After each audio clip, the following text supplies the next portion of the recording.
Welcome to my channel Srishti blog.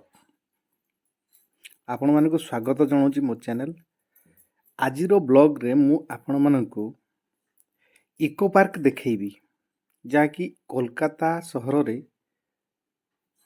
A park T अच्छी। आउ मु आपन को अंडरग्राउंड रे नहीं कि आर पट को पहुँचे कि देखिया पे चाहूँगी। अंडरग्राउंड आम आर पाखे पहुँचवा।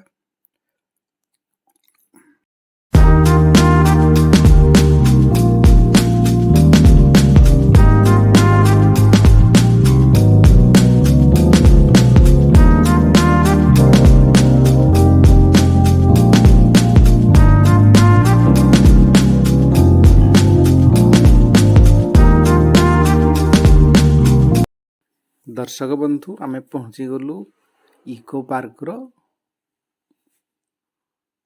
सामना मुख्य द्वार रे।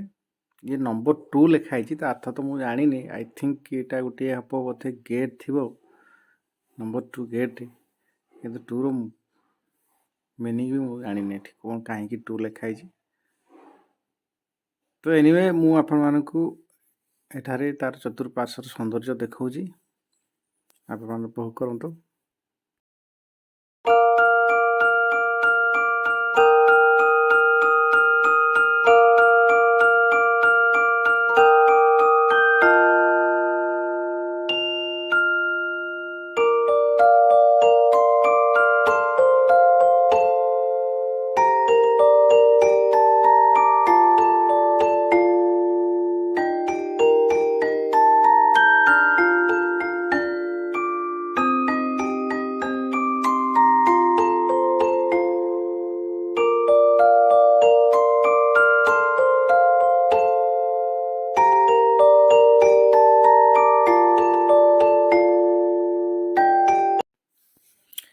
दर्शक बंधु आपण मैंने जदि वर्तमान सुधा मो चैनल को सब्सक्राइब करना तो सब्सक्राइब करनियंतु। बेल आइकन बटन को दबातु।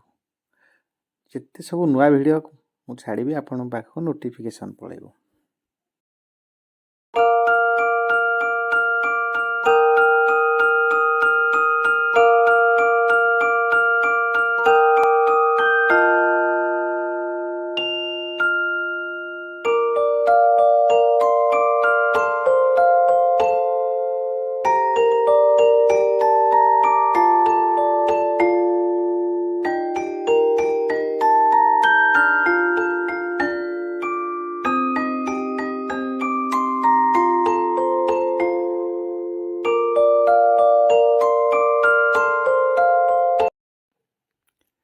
दर्शक बंधु इको पार्क वेस्ट बेंगल रो कलिकता ठार अच्छी जोटा कि 480 एकर जगार पार्क टी तैयारी है।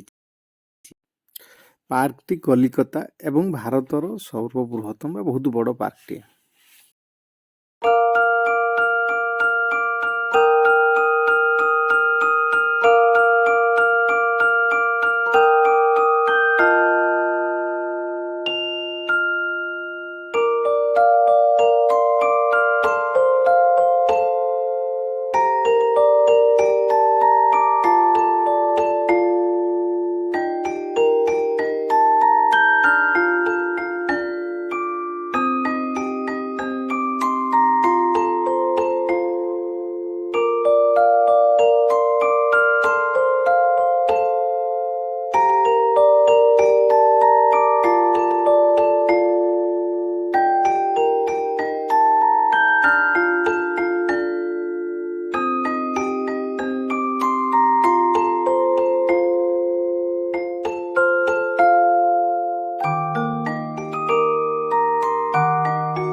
दर्शक बंधु कलिकता ठारे थिबा ट्राम जोटा कि पब्लिक ट्रांसपोर्ट आपण माने यातायात करिया पई गोटे जगार अन्य जगह को बहुत सुविधा आउ स्वल्प खर्च कम खर्च आपण ट्रावेल करें। मैं आपको अति निकट देखा ट्राम गाड़ी व्यूज।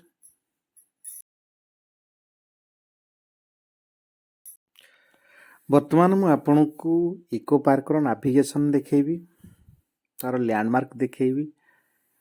ये हूँ तार नाविगेशन केते एरिया रे हेची, तार पूरा मैप एठारे आपण मानकु दर्शा जाइची। तो आशा करछि वीडियोटी आपन को भल लागिवो।